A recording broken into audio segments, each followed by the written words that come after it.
So you're planning to start a diet, right? January 1st is fast approaching. New Year's resolutions usually involve losing a few pounds.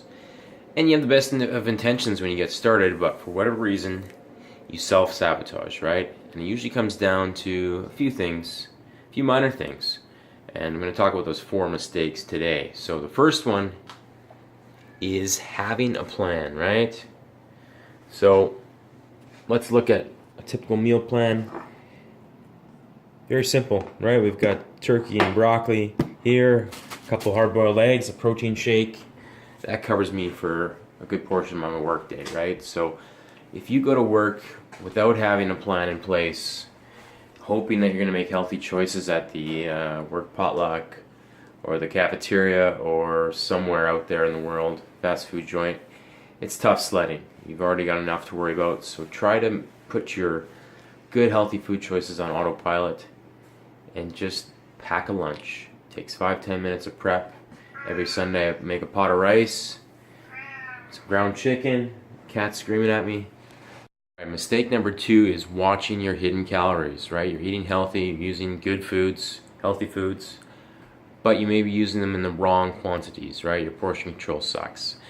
One example of this is using cooking oil. So this is olive oil, great, healthy stuff, right? But if you free pour in 2 tablespoons of this to cook your meat with, you're at 240 extra calories unaccounted for. Whereas if you use the standard cooking spray, this is 0.5 grams of fat per 1 second spray. That's 5 calories.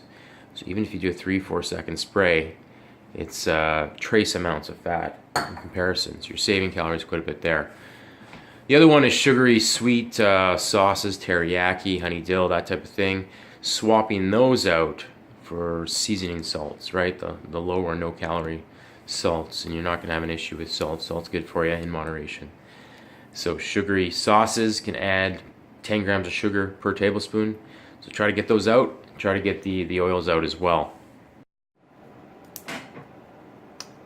Oh, hi there. It's Mitch again, back with the 3rd mistake you're likely making on a diet, and that is eating too fast.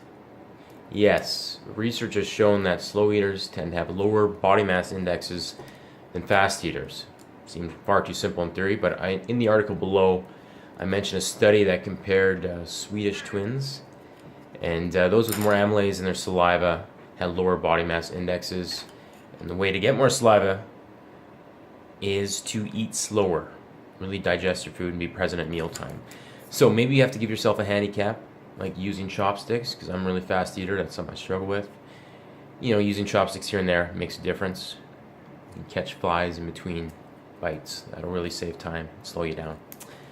Anyway, the last tip, the 4th and final tip, is in the article below. So you've got to hit the link and share about 2 minutes of your time with me, and I'll lay out that tip to really set the tone for your January New Year's resolution diet. We want to get good results, so doing these 4 simple things can help prevent self-sabotage.